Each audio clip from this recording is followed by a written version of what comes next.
Have you ever met someone who could stay calm no matter what life threw at them?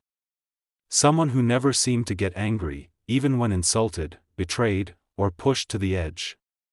We often wonder how they do it, how they keep their peace when others would explode. This story will show you exactly that.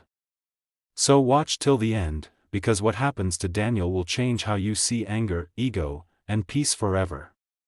And if you believe peace of mind is worth more than anything else, then make sure you like this video and subscribe, because today, we're learning how to never get angry again. Daniel was a 35-year-old teacher in a small town, a kind, humble man, loved by his students but often misunderstood by others. He lived a simple life, believing that helping people was the best way to live.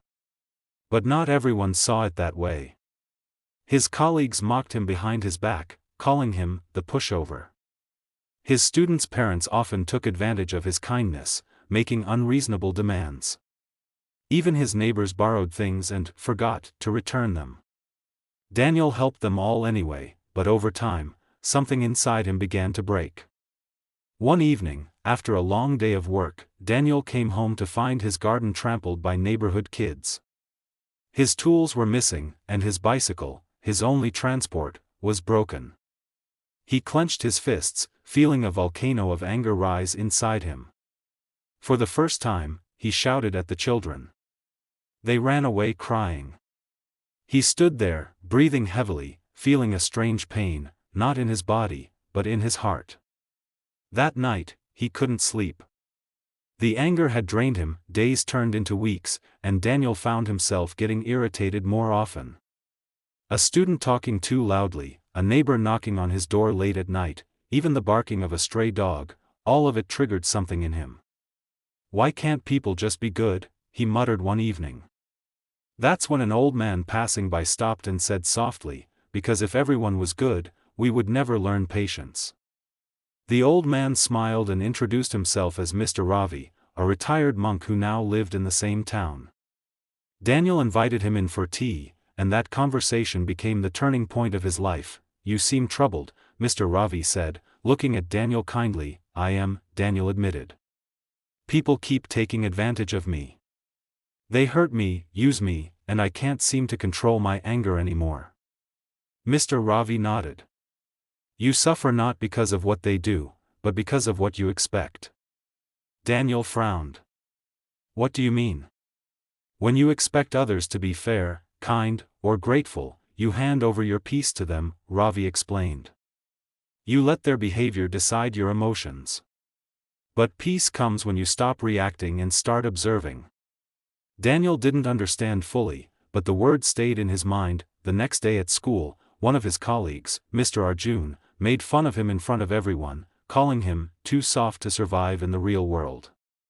Daniel's first instinct was to respond, to defend himself, but then he paused. He remembered Ravi's words, "Observe, don't react." He looked at Arjun and simply smiled. The room fell silent.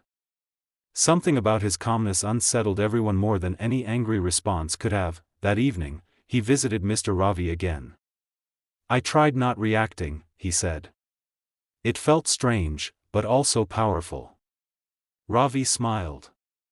"That's the beginning of freedom. Every time you refuse to be controlled by anger, you grow stronger." Over the next few weeks, Daniel practiced this new way of living. When someone shouted, he listened. When someone insulted him, he smiled.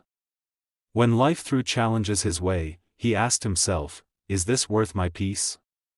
Most of the time, the answer was no, but peace isn't built in silence, it's tested in storms. One afternoon, while Daniel was teaching, a student accidentally spilled ink on his favorite book. The class froze, waiting for his explosion. Instead, Daniel took a deep breath, smiled gently, and said, "It's just a book. You are more important than any page." The boy's eyes filled with tears.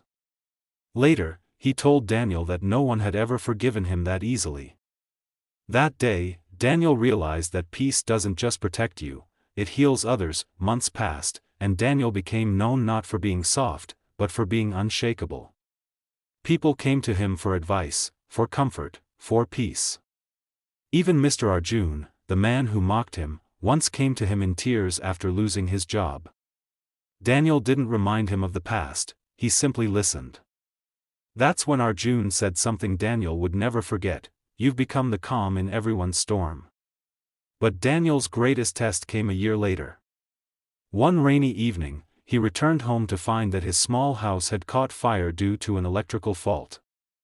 Neighbors were gathered, panicking, trying to put it out. Daniel watched quietly as everything he owned turned to ash. He didn't cry, didn't scream. He just stood there, soaking wet, watching the flames. When someone asked how he could stay so calm, he simply said, "I was born with nothing. Maybe God is just reminding me of that again." When the fire finally died, all that remained was a small wooden statue of Buddha, a gift from Mr. Ravi. The next morning, Ravi came by and found Daniel sitting calmly among the ashes. "You've learned the final lesson," the old man said.